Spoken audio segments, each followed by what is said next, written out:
Good morning भाइयों। तो जैसे कि आप सभी लोगों को पता है कि मेरे पास स्कोडा कुशाक 1.0 ऑटोमेटिक ट्रांसमिशन है, टॉर्क कन्वर्टर वाली। इसकी ना अभी पहली सर्विस मैंने करवाई 15,000 किलोमीटर पे। 1 साल तो अभी हुआ नहीं है। तो आज की वीडियो में उसी के बारे में बात करेंगे। मैंने पिछले जुलाई में इसको लिया था और इस गाड़ी को लगभग 1 साल हो गया है, होने को आया है। अभी ये 14,848 किलोमीटर फोकस कर इतना चल चुकी है। तो 14,000 के बाद करवा सकते हैं आप कभी भी इसकी फर्स्ट सर्विस। तो उसी के बारे में बात करेंगे कि कैसा सर्विस प्रोसेस रहा है ना, और क्या क्या उसकी हाइलाइट्स थी, क्या क्या चीज़ें मैंने इसमें एक्स्ट्रा करवाई हैं। मैंने एसएमपी ले रखी है, तो उसके अलावा मैंने क्या क्या करवाया हुआ है वो सब चीज़ें हम के बारे में हम लोग बात करेंगे। कैसा मेरा सर्विस एक्सपीरियंस रहा और क्या ओवरऑल कॉस्ट और टाइम गया इस सर्विस में, मेरा ओवरऑल एक्सपीरियंस, उन चीज़ों के बारे में बात करेंगे। तो चलिए वीडियो को स्टार्ट करते हैं। मैंने कुछ क्लिप्स ली थी जब मैं सर्विस सेंटर जा रहा था, वो अभी मैं ऐड कर दूंगा। उसके बाद मैं आप लोगों को अपना एक्सपीरियंस शेयर करूंगा, वहाँ का क्या क्या काम हुआ गाड़ी पे, वो सब चीज़ें, और क्या क्या कॉस्ट मैंने बियर करी हैं एसएमपी के अलावा, जो चीज़ें मैंने चेंज करी हैं उस पर। आज का दिन है अपनी गाड़ी की सर्विस का। देखो कितनी गंदी हो रही है, इसके अलॉय व्हील्स भी बड़े गंदे हो रहे हैं। तो आज इसकी सर्विस होनी है। देखो ये चल चुकी है, फोकस 14,670। तो मैंने इसकी यूज़र मैनुअल वगैरह थोड़ी पढ़ ली है, क्या करवाना है क्या नहीं करवाना। और पीछे ये इसकी यूज़र मैनुअल उन लोगों ने मंगवाई थी, तो इसमें इसकी यूज़र मैनुअल और बाकी चीज़ें मेरी आरसी हो गई, और वो सब तो खैर मेरे पास ही है।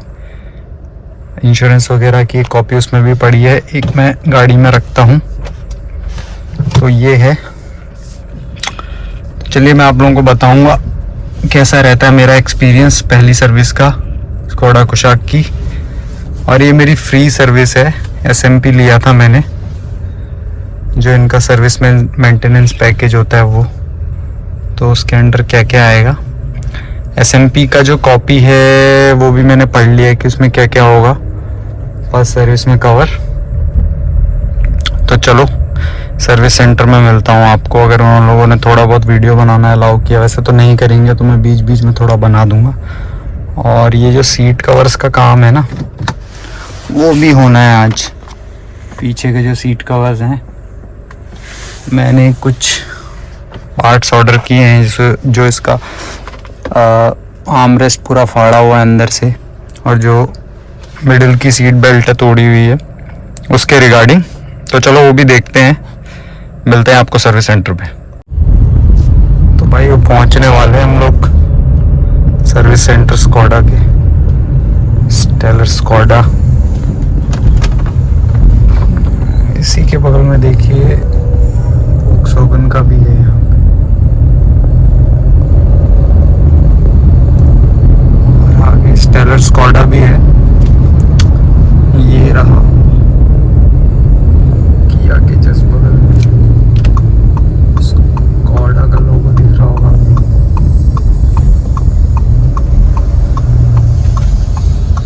चलते हैं इधर से।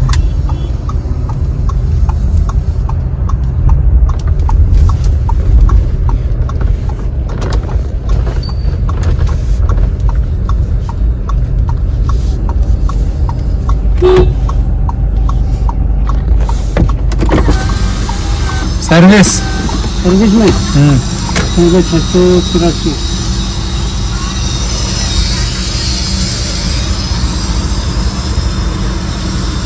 इसके गाड़ी के पीछे लगा दोगे।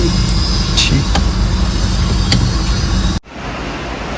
ये इनका लाउंज यार, और वो हो रही है अपनी गाड़ी सर्विस। गड़बड़ हो गई यार, एक पार्ट सारे आए नहीं हैं, और मुझे एक बार और सैटरडे को गाड़ी देनी पड़ेगी। पार्ट्स जब आ जाएंगे, आधे पार्ट्स आए हैं आधे नहीं आए हैं। 12:55 हो गया और गाड़ी की सर्विस अब जाके स्टार्ट हो रही है। 1-1.5 घंटा हो गया मुझे। तो दिक्कत तो है यार यहाँ पे भी। और मेरा नंबर ही गलत लिखा हुआ था जब मैं पार्ट्स ऑर्डर किए थे, तो अभी मैंने बोला एक बार नंबर चेक करो, तब जाके इन लोगों ने नंबर चेक किया है। तो चलो भाइयों शुरू से स्टार्ट करते हैं। मैंने ना सर्विस सेंटर के लिए अपॉइंटमेंट पहले से ले रखा था। तो अपॉइंटमेंट लेने से जो मेरी सर्विस की डेट थी, एक दिन पहले ही मेरे को एडवाइजर जो भी मेरे को अलॉट हुआ होगा उसका कॉल आ गया था। और उस भाई ने मेरे से यही पूछा कि सर गाड़ी में कोई प्रॉब्लम्स है तो आप मुझे बता दीजिए ताकि मैं पहले से प्रिपेयर्ड रहूं। तो एक्चुअली में मैंने 3 प्रॉब्लम्स बताई थी। एक तो जो इसका driver side one touch window up वाला जो बटन है वो ना मेरा अच्छे से काम नहीं कर रहा था। जब भी मैं विंडो को ऊपर करता था वन टच तो आधे तक जाती थी, देन अपने आप रोल डाउन हो जाती थी। तो वो मैंने उसको बताया। दूसरा मैंने उसको बताया कि बहुत ज़्यादा तो नहीं, लेकिन जब भी गड्ढों से हम जा रहे हैं तो स्क्वीकिंग सी नॉइज आती है गाड़ी से, डोर्स जो हैं इसके चारों उनसे। और तीसरा जो था वो मैंने बताया था कि एसी की परफॉर्मेंस में अगर कुछ हो पाए, एसी की परफॉर्मेंस उतनी अच्छी नहीं है इसकी, तो उसके लिए भी मैंने जस्ट बोल दिया था कि एसी की परफॉर्मेंस में कुछ एनहांसमेंट हो पाए, इसके लिए मैंने बोल दिया कि एसी के लिए कुछ अपडेट आया हो तो वो आप देख लेना। तो जो सर्विस एडवाइजर था उसने मेरे को पहले इन्फॉर्म कर दिया कि सर जो विंडो अप डाउन वाला इशू है इसके लिए एक सॉफ्टवेयर अपडेट आया है, ये सॉर्ट आउट हो जाएगा और बाकी चीज़ें आप कल आइए हम देख लेंगे। उसके अलावा मेरा जो आप लोग जो मेरी पुरानी वीडियोस देखते हैं, मैंने आप सबको पता ही होगा कि सीट कवर्स का जो इशू है वो भी उसको बताया था, तो वो भी देखना था। तो मैंने कुछ पॉइंट्स लिखे हुए हैं, उसी के बारे में हम लोग बात करेंगे कि वहाँ मैं पहुँचा क्या रहा मेरा एक्सपीरियंस। तो देखो जब मैं सर्विस सेंटर पहुँचा ना, और उसके बाद सर्विस एडवाइज़र मेरे को ऊपर लेके गया, वही सारी चीज़ें उसने मेरे से फिर से पूछी और कुछ चीज़ें उसने मेरे को बताई कि ये चीज़ें गाड़ी में होनी है। उसने ये नहीं बोला कि ऑप्शनल है, उसने बोला ये चीज़ें होनी है। उसमें एक था एसी डिसइंफेक्टेंट और एक वो लोग कुछ इंजन के ऊपर कोई कोटिंग करते हैं वो, और एक था आपका इंजन के कोई एरियाज होते हैं वहाँ पे वो क्लीन करने का कुछ बोल रहे थे। तो उसका कॉस्टिंग ना बहुत ज़्यादा आ रहा था। तो मैंने बोला ये ऑप्शनल है ना, उससे पूछा, उसने खुद नहीं बताया कि ऑप्शनल है। मैंने उससे पूछा कि ऑप्शनल है तो उसने बोला हाँ सर ऑप्शनल है, एसएमपी में कवर नहीं होंगी, इसका आपको अलग से चार्ज पे करना पड़ेगा और ये ऑप्शनल है। तो मैंने बोला कि भाई मेरे को सिर्फ आप एसी डिसइंफेक्टेंट कर दो, उसके अलावा मेरे को कुछ नहीं लेना। तो अच्छी बात क्या है ना, इसके लिए एक लिंक आता है स्कॉडा से ही, आपको उस लिंक में आप जिस जिस सर्विस को अप्रूव करोगे वही वो लोग कर सकते हैं। तो मैंने सिर्फ एसी डिसइंफेक्टेंट लिया, वो भी उस बंदे को खुश करने के लिए लिया, बाकी मेरे को कोई ऐसी कोई ज़रूरत नहीं थी। आप लोगों को भी मैं यही बोलूँगा कि जब भी आप सर्विस कराने जाते हो, मैं इसकी सर्विस मैनुअल पढ़ के गया था। एसएमपी पैक का जो एक मुझे रिसिप्ट सी मिली थी उसमें क्या क्या इंक्लूडेड है उसको भी देख के गया था। वही कंपनी की तरफ से स्टैंडर्ड था कि वो चीज़ें करवानी है, ये एडिशनल होती हैं, आप इनमें पैसा बचा सकते हो, कोई ज़रूरत नहीं है, कंपनी रिकमेंड नहीं करती है। तो वो मैंने मना कर दिया स्ट्रेट फॉरवर्ड। और एक मैंने अपनी तरफ से उससे रिक्वेस्ट की थी कि इसका एयर फिल्टर आप चेंज कर देना। तो भाई मेरे को बोलता है कि सर एयर फिल्टर को ना हम क्लीन कर देंगे, ज़रूरत नहीं पड़ेगी चेंज करने की। मैंने बोला नहीं, आप चेंज करो, गाड़ी का एयर फिल्टर आप नया लगाओ जितने का भी होता है। मैंने उससे कॉस्टिंग पूछी, उसने बोला होगा सर 400-500 का। मतलब कोई नहीं, उसको चेंज कर दो आप। देखो गाड़ी ना एयर फिल्टर क्या होता है, वहां से ना गाड़ी सांस ले रही है। तो मैंने आपको, जैसे कि आप लोगों को पता है, मैंने 7,000 पे इसका इंजन ऑयल टॉपअप करवाया था। उस टाइम पे मैंने एयर फिल्टर क्लीन भी करवाया था, बट इस टाइम मैंने बोला उनसे कि आप एयर फिल्टर पूरा चेंज कर लो। तो गाड़ी वहां से सांस ले रही है, अगर वो चोक होगा, और इंडिया में आपको पता है कितना डस्टी माहौल रहता है, तो मैं सभी को रिकमेंड करूंगा कि अपना एयर फिल्टर ज़्यादा महंगा होता नहीं है, 10,000 पे चेंज करवा लो उसको। जिसकी 10,000 पे सर्विस होती है, नहीं तो जिनकी हमारी तरफ 15,000 पे, जिनकी जर्मन गाड़ी है 15,000 पे सर्विस होती है, उसको चेंज करवा लो। तो ये चीज़ एक मैंने एक्स्ट्रा उससे बोली थी।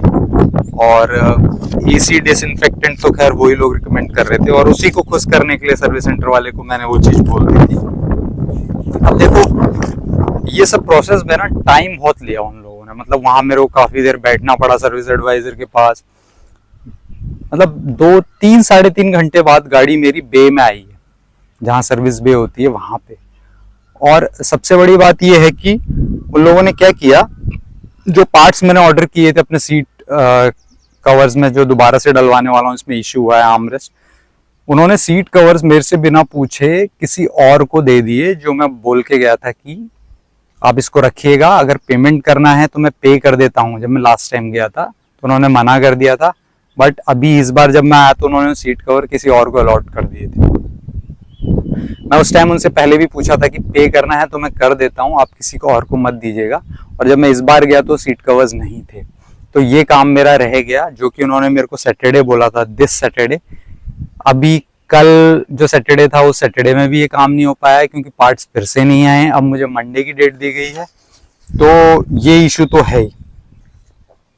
और एक चीज और बोली थी भाई ने मेरे को, सर्विस एडवाइजर जो था, कि सर व्हील अलाइनमेंट, बैलेंसिंग और टायर रोटेशन आप करवा लो। तो मैंने बोला नहीं भाई, मैंने अभी ही करवाया है वो, मैं जस्ट 2000 किलोमीटर की 2100-2200 किलोमीटर गाड़ी चला के अपने होम टाउन गया था, वहां पे मैंने गाड़ी का जनरल चेकअप करवाया था, तो वहां पे वो मैंने करवाई है व्हील अलाइनमेंट, बैलेंसिंग और टायर रोटेशन। तो उसने भी कोई ऐसा किसी भी चीज के लिए फोर्स नहीं किया। देखो कंपनी ना बहुत ट्रांसपेरेंट हो रही है इसमें, स्कोडा। आप कोई भी चीज आपको एक्स्ट्रा जो भी आपको बोली जाती है उसके लिए लिंक आता है, तो आपको वहीं से एक्सेप्ट करोगे तो ही वो चीज होगी, नहीं तो वो लोग नहीं कर सकते। तो ये ना एक बहुत अच्छी चीज है कि आपकी परमिशन के बिना वो लोग कुछ नहीं कर सकते। तो ये था एक मतलब एक बहुत पॉजिटिव चीज रही।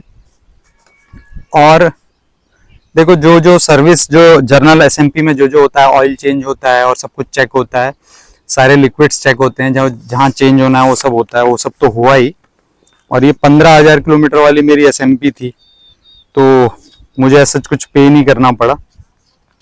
एयर फिल्टर चेंज होता है इसमें, तो ये मेरा टैक्स इनवॉइस है। मैं आप लोगों को इसमें जो जो चीज़ें मेरा हुआ है वो मैं बता देता हूँ आपको। एक तो फर्स्ट सर्विस हुई 15,000 किलोमीटर, उसके अंदर मेरा एयर फिल्टर चेंज हुआ, इंजन ऑयल चेंज हुआ है ना, एसी चेक हुआ है। और जो मैंने बताया था ना डोर से नॉइज आ रही थी, तो उन लोगों ने क्या किया, डोर के कोने में बिडिंग के आसपास ना वो लोग एक लिक्विड से कुछ क्लीनिंग करते हैं, तो उससे काफ़ी ज़्यादा नॉइस, अब ना वो स्क्वीकिंग नॉइस नहीं आ रही है, मेरे को अभी तक भी नहीं आई है। 2 हफ्ते हो गए हैं, कोई नॉइज नहीं है। पहले भी बहुत ज़्यादा नहीं थी, हल्की हल्की ही थी। और तो भाई वो वीडियो ना यार बंद हो गई थी, हालांकि मैंने पूरा एक्सपीरियंस अपना बता दिया था, बट इतनी गर्मी हो रही है यहाँ पे वडोदरा में कि फोन ओवर हीट करने लग गया था, और मैंने अभी चेक किया तो वीडियो पूरी बनी नहीं थी। मैं आप लोगों को बता देता हूँ एसएमपी के अंदर क्या क्या इंक्लूडेड था। उसमें ना देखो मेरा सॉफ्टवेयर अपडेट हुआ है, ठीक है। ये जो विंडो का 1 टच अप डाउन था उसके लिए, अब देखो अब ना ये बहुत सही तरीके से काम कर रही है। 1 टच में गई नीचे और ये 1 टच में गई ऊपर। पहले ना ये आधे तक जाती थी और बाउंस बैक करके फिर नीचे आ जाती थी, तो ये सुझा चुका है, सॉफ्टवेयर अपडेट हुआ। उसके अलावा मेरा वोक्सवैगन का लॉन्ग लाइफ IVFE करके 209L जो इंजन ऑयल है वो चेंज हुआ है। उसके अलावा ऑयल फिल्टर चेंज हुआ है, ठीक है। ये प्लग्स चेंज हुए हैं, और इसका एक AC का जो फिल्टर है वो चेंज हुआ है, और washer, windshield washer fluid in लोगों ने डाला है। तो इसका वैसे कॉस्टिंग, मेरा तो एसएमपी पे था तो कोई कॉस्टिंग नहीं थी, वैसे इसकी कॉस्टिंग आपको पड़ती 3467। ये एक्सक्लूडिंग है that price which I have paid for extra services, जो कि मेरा था 1192, 1200 मान लो। तो 1200 मैंने जो एक्स्ट्रा सर्विसेज के लिए पे किया था, उसके अलावा ये है अलग से 3467। तो अगर मैंने एसएमपी नहीं ली होती तो मैं ये अमाउंट पे करता, ठीक है ना। तो 3,500 मान लो, 3,500 प्लस 1200, तो आपका हो जाता है 4,700। अगर मैंने एसएमपी नहीं ली होती तो मेरी सर्विस पहली इस प्राइस पे होती। तो ये था। बाकी मैं ओवरऑल एक्सपीरियंस बताऊं तो यार ये लोग ना बड़े ठंडे हैं।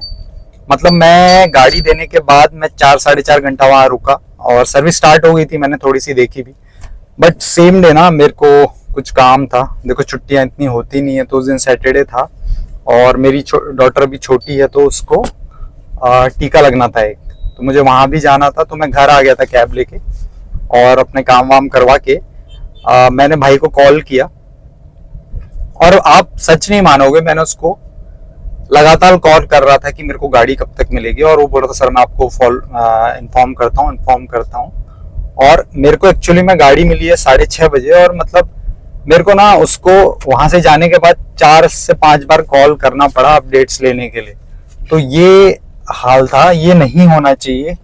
सर्विस सेंटर को प्रॉम्प्ट रहना चाहिए, सर्विस एडवाइजर्स जो हैं इन लोगों को खुद से बताना चाहिए। तो ये एक देखो, मेरे पास इससे पहले हुंडई की गाड़ी थी, तो मैं उसी से इसको कंपेयर कर सकता हूँ। ये हुंडई में बहुत अच्छा था, वहां पे ना मतलब बहुत अच्छे से आपको, चाहे छोटी गाड़ी हो बड़ी गाड़ी हो, वो लोग इन्फॉर्म करते हैं, सब कुछ बताते हैं, और जो चीजें बताते हैं उस हिसाब से सब कुछ हो भी जाता है। इवन मैंने उन लोगों से ये भी बोला था कि मेरे को घर जाने के लिए, क्योंकि मेरे घर से यहाँ से 15-16 किलोमीटर दूर है सर्विस सेंटर, तो मैंने उनको बोला था कि आपके पास कोई एक्स्ट्रा व्हीकल पड़ा है तो अगर आप लोग मुझे दे पाए, तो वो भी उन्होंने नहीं दिया। इवन ड्रॉप करने के लिए कोई गाड़ी भी नहीं थी उनके पास। तो मैंने उनको बोला कि चलो ठीक है यार, ये तो कोई बात नहीं। मैंने उनको बोला शाम को आप ड्रॉप करवा दो गाड़ी मेरे घर पे, ताकि मुझे आना ना पड़े। मेरा जो है 200-250 रुपये बच जाएगा कैब का। बट वो भी उन लोगों ने नहीं कराया। उन्होंने बोला कि सर वो पहले से बुकिंग करवानी पड़ती है। तो देखो, पहले से बुकिंग करवानी पड़ती है, ठीक है, लेकिन थोड़ा बहुत तो आपको जस्ट फॉर उसके लिए करना चाहिए। तो ये है। दूसरा ना यार, ये एक इशू है कि ये लोग बहुत प्रॉम्प्ट नहीं है। हल्द्वानी में भी मैंने स्कॉडा में ये चीज देखी थी, बट वहां थोड़ा इतना कम था, इतना ज्यादा नहीं था। थोड़ा सा तो वो लोग रिएक्टिव थे, मतलब अपनी तरफ से थोड़ा सा वो लोग कर रहे थे, इन्फॉर्म करने की कोशिश या जो भी है। बट यहाँ पे वडोदरा में तो स्पेलर स्क्वाडा में बहुत ज्यादा है कि आपको सर्विस सेंटर की तरफ से बहुत ज्यादा रिस्पांस नहीं मिलता है, ठीक है ना। फिर हम बात करते हैं कि ये जो मेरे पार्ट्स थे, अब मैंने, मेरे सर्विस के साथ होने थे, उन लोगों ने मुझे इन्फॉर्म भी नहीं किया, और जो मेरे सीट कवर्स थे वो किसी और को अलॉट कर दिए मेरे से बिना पूछे। जब मैंने वहां पे उनसे पूछा तो उन्होंने बोला सर आपको कॉल किया था बट आपका नंबर बंद आ रहा था, और वहां पे चेक किया तो मेरा नंबर ही गलत लिखा हुआ। अब पता नहीं ये, और नंबर भी मैंने ही बोला कि एक बार चेक कर लो आप लोग। तो नंबर तो वैसे मेरे ख्याल से गाड़ी के नंबर से भी पता चल जाता है, मोबाइल नंबर उन्होंने लिख के रखा था, वहां से भी वो लोग क्रॉस चेक कर सकते थे। लिख के जो मेरे से पूछ के रखा था वो नंबर आप पहले तो लिख ही गलत रहे हो, उसके बाद आप गाड़ी के नंबर से भी, डीलरशिप्स के पास नंबर रहते हैं मोबाइल नंबर, उससे भी क्रॉस चेक कर सकते थे, वो भी नहीं किया। फिर मेरे से बिना पूछे आपने सीट कवर्स किसी और को दे दिए। इवन जब मैं उस दिन गया था इनके पास last to last time service centre गाड़ी के कवर्स के लिए, तो मैंने बोला था कि अगर पे करना है तो मैं अभी पे कर देता हूँ, सो दैट ये आप किसी और को ना दो। उन्होंने बोला सर कोई जरूरत नहीं है, ये बहुत ही वैसा पार्ट है तो ये अवेलेबल रहता है ऑल द टाइम। बट देखो, जब जरूरत पड़ी मेरे को तो अवेलेबल नहीं था। अब मुझे एक दिन और खराब करना पड़ेगा इसके लिए। एक दिन और क्या, सैटरडे का टाइम दिया था, जो ये कल जो था, जो सैटरडे जा चुका है, आज 9 जून है, कल 8 जून था, तो जो सैटरडे जा चुका वाला सैटरडे, कल भी मैंने फोन किया तो वही सर्विस एडवाइजर को, क्योंकि उसी को कॉल करना था मेरे को। उसने बोलता सर आप मेरे को कॉल कर लीजिएगा, आई विल इन्फॉर्म यू। कल नहीं, मैंने परसों शाम को कॉल किया था, उसी से पूछा था कि भाई बता दे कब तेरे को कॉल करना है, मैं उसी दिन कॉल करूंगा। उसने बोलता आप मुझे फ्राइडे को 4 बजे के बाद कभी भी कॉल कर दीजिएगा, मैं आपको इन्फॉर्म कर दूंगा। तो मैंने फ्राइडे को कॉल किया था, तो उसने मेरे को बोला कि सर कल सुबह मैं आपको बताता हूँ। और सुबह मैंने उसको कॉल किया 10:30 बजे के आसपास, तो पूछ के बताता हूँ 2 बार कॉल करने के बावजूद भी एक उसने बजा दिया। 1 से 1:30 बजे के बीच मैंने जब कॉल किया है तो मेरे ना बुद्धि सनक गई थी, मैंने उसको हड़का दिया। मैंने बोला भाई तुम लोगों को करना है तो करो, फ्री में तो कर नहीं रहे हो, पैसे मैं दे रहा हूँ, ठीक है। एक सर्विस सेंटर ने तो पहले ही काम बिगाड़ दिया है, अभी तुम लोगों को ठीक करने के लिए बोल रहा हूँ, तुम लोग नहीं कर रहे हो। नहीं करना है तो मेरे को बता दे, ठीक है ना, मैं कहीं और से करवा लूंगा। तो जब ये सब बोलने के बाद उसने बोला सर सॉरी मैं रिप्लाई नहीं कर पाया सही से, मैं जो सीट कवर लगवाने वाला आता है बाहर से उससे बात करके आपको, मुझे 10 मिनट दो, मैं आपको बताता हूँ। उसके बाद फिर उसका कॉल आया कि सर मंडे को हो जाएगा, अभी वो आउट ऑफ टाउन है, तो मंडे को आप ले आइए, 3 से 4 घंटे लगेंगे। तो अभी मंडे का बोला है, देखो कल का। अब मुझे गाड़ी दे के जानी पड़ेगी क्योंकि ऑफिस जाना है। बट वो सीट कवर्स जो लगाता है उस बंदे का काम मैंने देखा हुआ है, तो इशू नहीं होना चाहिए, और पार्ट्स भी हैं सारे अवेलेबल। तो लेट्स सी कैसा रहता है। तो ये था भाइयों मेरा ओवरऑल एक्सपीरियंस। बहुत फीका फीका सा ही है सर्विस सेंटर का एक्सपीरियंस तो स्कोडा का, बट गाड़ी एकदम मक्खन चल रही है। एसी की परफॉर्मेंस में भी वो एसी डिसइंफेक्टेंट से कुछ फर्क पड़ा है या पता नहीं, बट फर्क तो पड़ा है। विंडो रोल अप डाउन वाला इशू रिजॉल्व हो गया है। गाड़ी से स्क्वीकिंग नॉइज बिल्कुल नहीं आ रही। अब मैं गड्ढों से ले आ रहा हूँ, तो पहले भी बहुत ज्यादा नहीं आती थी, थोड़ी बहुत आती थी, मैंने बस जस्ट बताना है करके उन लोगों को बता दिया। वो बिल्कुल जा चुकी है, गाड़ी एकदम मक्खन स्मूथ चल रही है। चलाने में पहले भी मजा आता था, अब वो दुगना हो गया है। तो यही था। आप लोग भी शेयर करो अपने व्यूज और कमेंट्स, आप लोगों का कैसा रहा, जिनके पास ये गाड़ी है उनका सर्विस एक्सपीरियंस, और जो लोग लेने वाले हैं वो क्या सोचते हैं, उनको वीडियो कैसी लगी। और वीडियो अगर पसंद आई हो तो वीडियो को लाइक करें, शेयर करें, और चैनल को सब्सक्राइब जरूर करो यार। वीडियो देख तो रहे हैं लोग, लेकिन चैनल को सब्सक्राइब नहीं कर रहे हैं। सब्सक्राइब करो, बड़ा मोटिवेशन मिलता है। वीडियो देखने के लिए आप सभी का बहुत बहुत धन्यवाद। जय Bajrangbali. Thank you so much.